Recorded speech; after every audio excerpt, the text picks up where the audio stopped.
आप सबको जय मसीह। प्रभु आप सबको आशीष करे। आइए हम सभी लोग एक वचन की ओर जाएंगे कि ठोकर का कारण न बनना। आज हम देखेंगे कि अगर हमारे ज़िंदगी से या हमारे बोल चाल से या हमारे कोई बात से किसी को ठोकर लगती है तो प्रभु के वचन के अनुसार हमें हमें हमें क्या मिलने वाला है। आज हम इस वचन को देखेंगे। तो एक वचन मरकुस 9 की पुस्तक 42 और 43 हम पढ़ के आपको सुना रहे हैं। और देखिए क्या लिखा है यहाँ पे। जो कोई इन छोटों में से जो मुझ पर विश्वास करते हैं और किसी को ठोकर खिलाए तो उसके लिए भला यह है कि एक बड़ी चक्की का पाट उसके गले में लटकाया जाए और वह समुंदर में डाल दिया जाए। बोलेंगे हालेलुया। देखिए यहाँ पे लिखा है जो कोई इन छोटों में से मतलब जो छोटा भी है, जो प्रभु पे विश्वास करता है, अगर उसको हम ठोकर खिलाएं या कोई गलत रास्ता बताएं या कोई गलत बातों को समझाएं या उसको गलत रास्ते पे भेज दें तो ठोकर खिलाए तो उसके लिए भला है कि एक बड़ी चक्की का पाट उसके गले में लटकाया जाए और वह समुंदर में डाल दिया जाए। ये समुंदर क्या है? मतलब आज इस वचन से प्रभु बताना चाहता है कि आज बहुत सारे लोग यही गलतियां करते हैं कि अपने जीवन से लोगों को गलत रास्ते पे ले जा रहे हैं। किसी को नशा करना सिखा रहे हैं, किसी को चोरी करना सिखा रहे हैं, किसी को व्यभिचार करना सिखा रहे हैं। अपने आप को चेक नहीं करते हैं कि हमारे जीवन से किसकी क्या नुकसान हो रहा है, क्या प्रॉब्लम हो रहा है। और वो ना चेक करने की वजह से आज उनके जीवन में दुख है, उनके जीवन में प्रॉब्लम है, उनके जीवन में समस्या है। आगे हम पढ़ते हैं तो देखिए, यदि तेरा हाथ तुझे ठोकर खिलाए तो उसे काट डाल। टुंडा होकर जीवन में प्रवेश करना तेरे लिए इससे भला है कि दो हाथ रहते हुए एक नरक की आग में डाला जाए जो कभी बूझने का नहीं। फिर से इस वचन को पढ़ते हैं। यदि तेरा हाथ तुझे ठोकर खिलाए तो उसे काट डाल।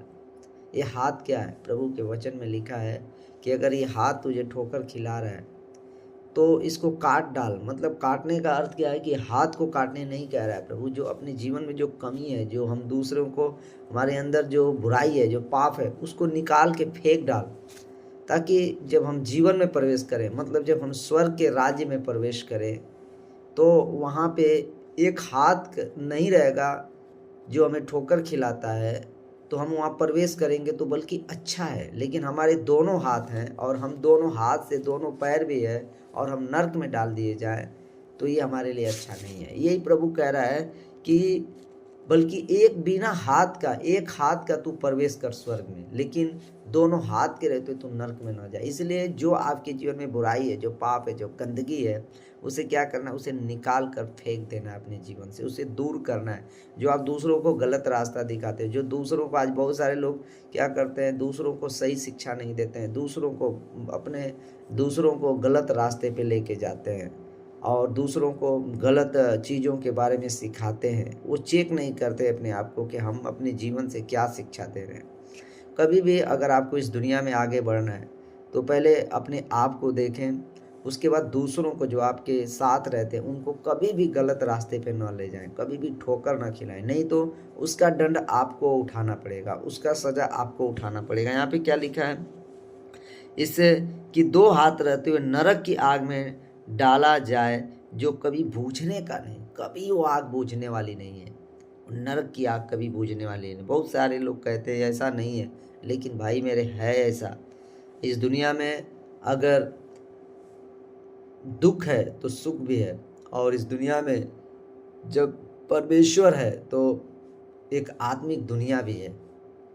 और देखो, एक इस दुनिया के बाद भी एक दुनिया है जहाँ पे हमें यहाँ 80 साल 90 साल के लिए हम यहाँ पे आए हैं, लेकिन यहाँ से जाने के बाद हमें एक स्थान मिलेगा जहाँ पे हम जाएंगे तो कोई देखा नहीं। लोग बोलते हैं हम देखे नहीं, लेकिन नहीं, आप देखे नहीं हो, लेकिन यहाँ से जब इस दुनिया में सब कुछ है तो इस दुनिया के बाद भी एक दुनिया है। अगर इस दुनिया के बाद अगर दुनिया नहीं होती तो आज इतने लोग ईश्वर के पीछे नहीं भगते, कोई इधर नहीं भगता, कोई इधर नहीं भगता। लेकिन आज सबको ये बात को मालूम है कि इस दुनिया के बाद एक दुनिया है, लेकिन इस दुनिया के बाद उस दुनिया में जाने के लिए इस दुनिया में अपने कर्म को ठीक करना है। जब यहाँ का हमारा कर्म ठीक होगा तो उस दुनिया में हम सही जगह जाएंगे। अगर यहाँ पे हमारा कर्म ठीक नहीं है तो उस दुनिया में हम सही जगह नहीं जाएंगे, हमें वो उस नर्क की आग में जाना पड़ेगा जो कभी बुझती नहीं है। यहाँ पे लिखा है, जहाँ कीड़ा नहीं मरता और आग नहीं बुझती, यदि तेरा पाँव तुझे ठोकर खिलाए तो उसे काट डाल। लंगड़ा होकर जीवन में प्रवेश करना तेरे लिए इससे भला है कि 2 पाँव रहते हुए तू नरक में डाला जाए। मतलब प्रभु का वचन क्या कर रहा है, एक पाँव रहते हुए तो अच्छा है, जो तुम्हें पैर ठोकर खिला रहा है उसे काट डालो, फेंक दो उस पैर को। मतलब क्या कह रहा है, उस पाँव को नहीं काटना है। इस वचन को जब आप पढ़ेंगे तो बहुत बार समझ में आएगा, इस पाँव को काटना है, आप डर जाएंगे। लेकिन ऐसा नहीं है, मतलब आपके इस पैर से आप गंदे जगह पे जाते हो। बहुत सारे लोग गलत जगह पे इस पैर पे जाते हैं, पैर से गलत काम करने को जाते हैं। तो उस पैर को रोक लो, इस हाथ को रोक लो उस काम से, ताकि आप उस जगह पे ना जाओ जहाँ पे शैतान आपको ले जाना चाहता है, जो पाप की दुनिया में, जो बुराई की दुनिया में, जो गलत काम कराने के लिए ले जा रहा है। वहाँ पे उससे हाथ को रोक लो, पैर को रोक लो, ताकि आप जीवन में प्रवेश करो। ना कि ये दोनों हाथ पैर रहते हुए आप नर्क में चले जाओ, दुख में चले जाओ, प्रॉब्लम में चले जाओ, समस्या में चले जाओ। लेकिन यहाँ पे मैं आपको दिखाना चाहता हूँ, इसी वचन में लिखा है आगे के, जहाँ यहाँ पे लिखा है 50 में जब हम पढ़ेंगे, मरकुस 9 के 50 में सबसे इम्पोर्टेंट चीज़ लिखा है, नमक अच्छा है, पर यदि नमक का स्वाद जाता रहे तो उसे किस से नमकीन करोगे। अपने में नमक रखो और आपस में मेल मिलाप रखो। नमक, अपने में नमक रखो। नमक एक ऐसे चीज़ को दर्शाता है। नमक देखो, नमक एक खरा होता है। क्या होता है, नमक एक ऐसा होता है जिसमें कीड़े कभी नहीं पड़ते हैं। अपने में नमक रखना है। नमक का मतलब क्या है, आपके अंदर खरापन होना चाहिए। आपके अंदर जो आप करते हो, आप ईमानदारी से, बुद्धिमानी से आप भलाई करते रहो। और देखो क्या क्या, आपस में मेल मिलाप रखो। मेल मिलाप क्या, आपस में प्रेम रखो, आपस में मेल मिलाप रखो। और आप जो भी बोलते हो आप सही बात बोलो, झूठ नहीं बोलो, गलत बात नहीं बोलो, तो आप परमेश्वर के राज्य में प्रवेश करोगे। आने वाले समय में जब प्रभु यीशु का आगमन होगा, तो जब आप अपने जीवन को, यहाँ आत्मिक जीवन को ठीक करेंगे, पाप से लोगों को सही रास्ता दिखाएंगे, लोगों को अच्छे रास्ता दिखाएंगे, प्रभु को, लोगों को आप सही बातों को बताएंगे, प्रभु का सुसमाचार देंगे और लोगों को सही शिक्षा देंगे, तो यहाँ से जब प्रभु आएगा तो आपको अपने पास लेके जाएगा। क्योंकि जब हम यूहन्ना 14:1 पढ़ते हैं तो वहाँ पे लिखा है, तुम्हारा मन व्याकुल न हो, परमेश्वर पर विश्वास रखो और मुझ पर भी विश्वास रखो। मेरे पिता के घर में बहुत से रहने का स्थान है, यदि न होते तो मैं तुमसे कह देता, क्योंकि मैं तुम्हारे लिए जगह तैयार करने को जाता हूँ। अगर आप यहाँ से किसी भाई को सही रास्ते पे ले जा रहे हैं, अगर कोई भाई बिगड़ गया है या उसका जीवन खराब हो गया है, अगर आप उसको समझाते हो या प्रभु के वचन से उससे बात करते हो, तो आप उसके जीवन को फेर लाते हो बुराई से, पाप से, गंदगी से, नशे से, व्यभिचार से।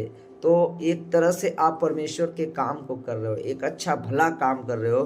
तो इसका फल आपको यहाँ से जाने के बाद मिलेगा। क्योंकि यीशु मसीह ने इस बात को जब आया इस दुनिया में, आज से 2025 साल पहले, 26 साल पहले, तो उसने एक बात को बोला था, तुम्हारा मन व्याकुल न हो, परमेश्वर पर विश्वास रखो। आज बहुत सारे लोग इस बात पे विश्वास नहीं रखते हैं, लेकिन यहाँ पे क्या लिखा है, विश्वास रखो और मुझ पर भी विश्वास रखो, क्योंकि मेरे पिता के घर में बहुत सारे स्थान है। यहाँ से जाने के बाद वहाँ परमेश्वर के पास बहुत सारे स्थान है, लेकिन घर नहीं है आपके लिए।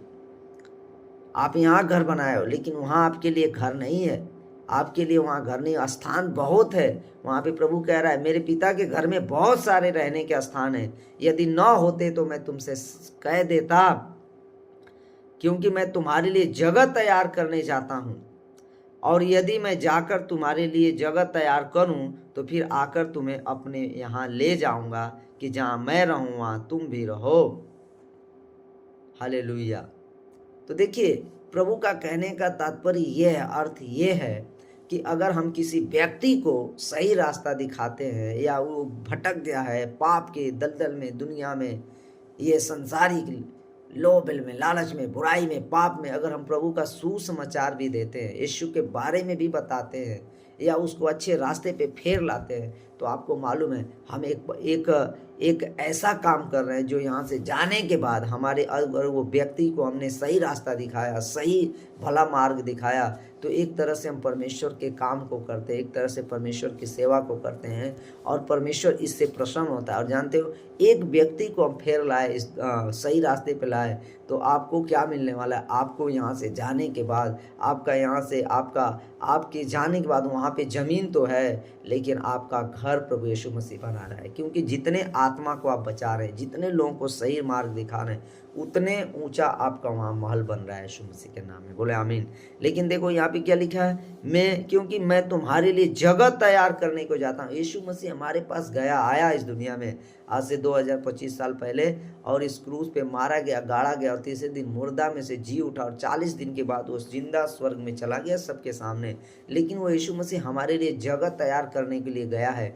जो इस व्यक्ति को समझ रहा है, जितने लोग आज प्रभु का सुसमाचार दे रहे हैं, जितने लोग सही रास्ते पे चल रहे हैं, जितने लोग भलाई कर रहे हैं, एक दूसरे को भला सिखाते, एक दूसरे से प्रेम करते हैं, तो प्रभु उनके लिए वहाँ पे वो जगह तैयार कर रहा है। अब आप यही सोचो, आप यहाँ पे गलत काम करते हो, आप यहाँ पे नशा करते हो, व्यभिचार करते हो, और आप एक दूसरे को गलत रास्ते पे ले जाते हो, गलत शिक्षा देते हो, तो क्या आपको स्वर्ग मिलेगा?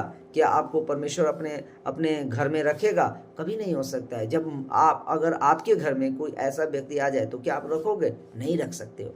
जब आप अपने घर में ऐसे व्यक्ति को नहीं रख सकते हो, तो क्या परमेश्वर अपने घर में आपको रखेगा? जब आप ऐसे व्यक्ति हैं, किसी को गलत रास्ते पे ले जाना, किसी को गलत शिक्षा देना, आप नशा करना, व्यभिचार करना, झूठ बोलना, हर एक ऐसी बात को करते हो, क्या आपको परमेश्वर स्वर्ग में रखेगा? कभी नहीं रख सकता। आज बहुत सारे लोग कहते हैं मेरे पिताजी स्वर्गवासी हो गए। आपके पिताजी ने जिंदगी भर गलत काम किया, जिंदगी भर लड़ाई किया, जिंदगी भर गलत काम किया, क्या वो स्वर्ग में जाएंगे? ऐसा नहीं हो सकता है मेरे प्रिय भाई बहनों। जब आपने यहाँ पे आपने अपने जीवन को ठीक नहीं किया, तो वहाँ जाने के बाद आपको कभी वहाँ पे रखा नहीं जा सकता है।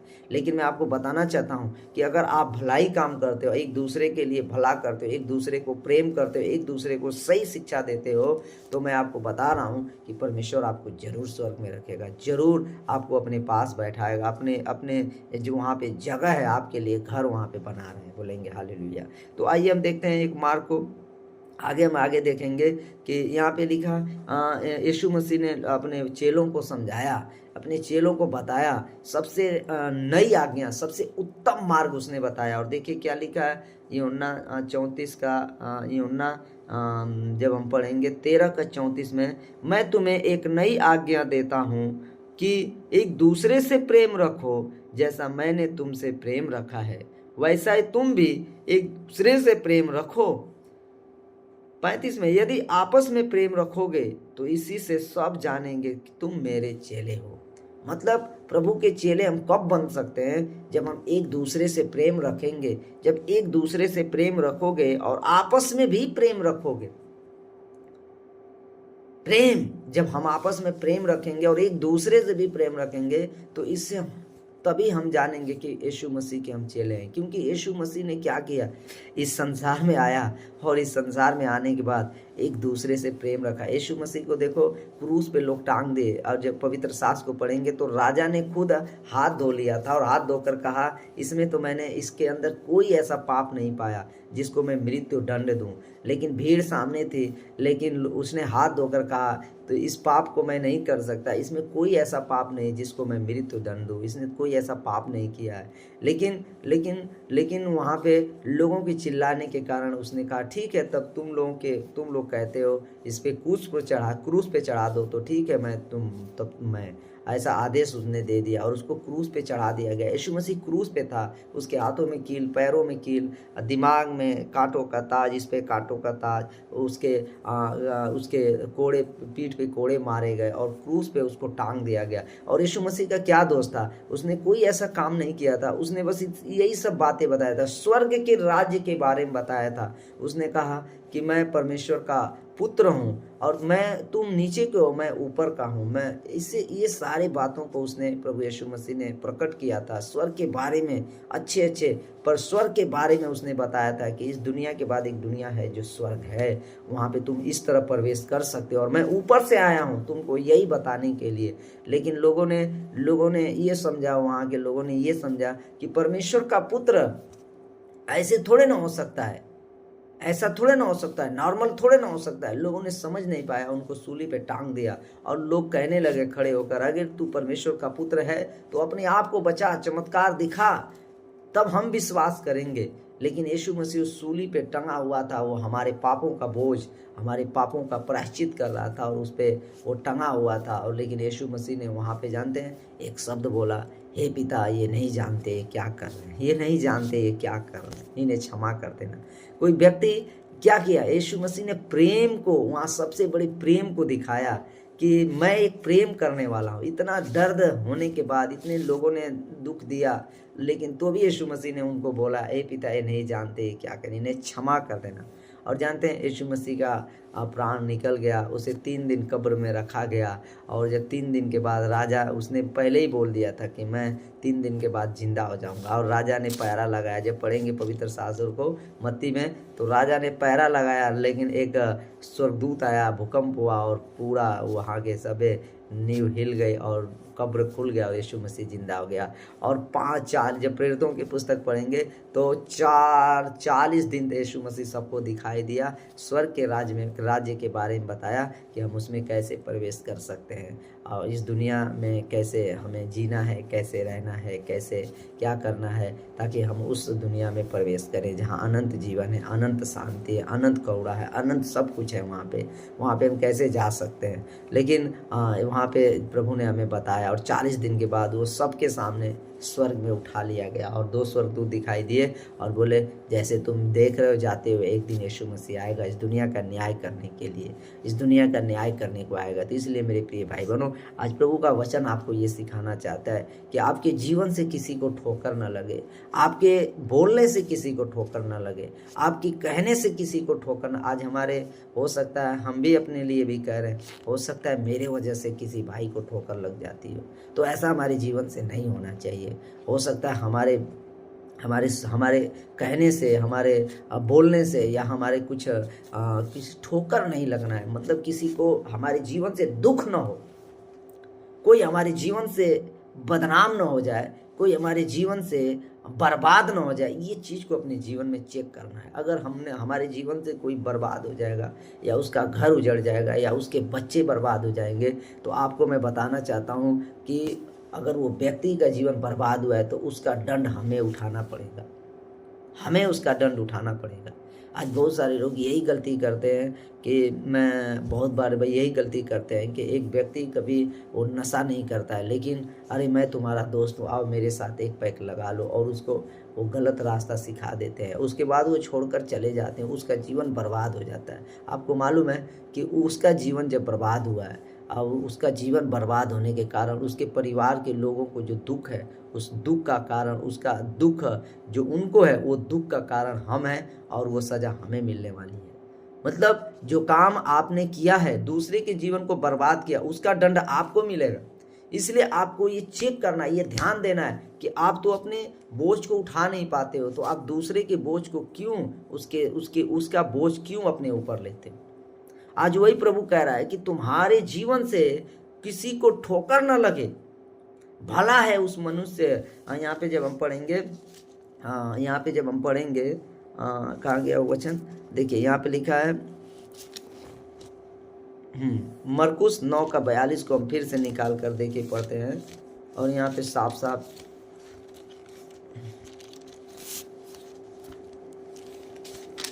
9:42 देखिए फिर से पढ़ते हैं। और क्या लिखा है, जो कोई इन छोटों में से जो मुझ पर विश्वास करते हैं किसी को ठोकर खिलाए, तो उसके लिए भला यह है कि एक बड़ी चक्की का पाट उसके गले में लटकाया जाए और वह समुंदर में डाल दिया जाए। मतलब एक छोटे से बच्चे को भी आप गलत रास्ता दिखा रहे हैं, तो आपके लिए बहुत बड़ा दंड है परमेश्वर की ओर से।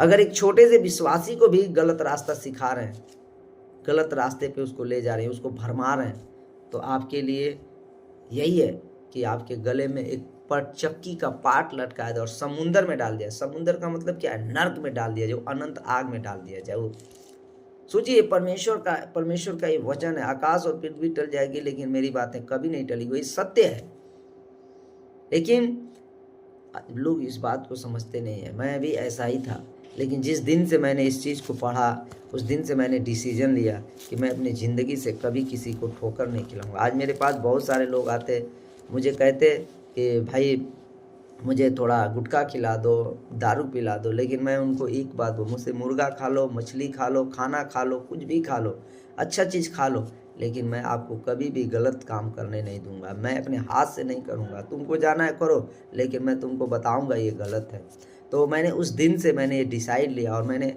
आज मुझे 4-5 साल हो गए, मैंने कभी किसी को ये रास्ते पे मैंने 1 रुपये का गुटखा भी नहीं अपने हाथ से देता हूँ। तो इसलिए आपको ये समझना है, हम क्यों दूसरे के बोझ को अपने ऊपर लें, दूसरे व्यक्ति को हम क्यों गिराएं। लेकिन पहले हम भी ऐसे थे, लेकिन अभी ऐसे नहीं है।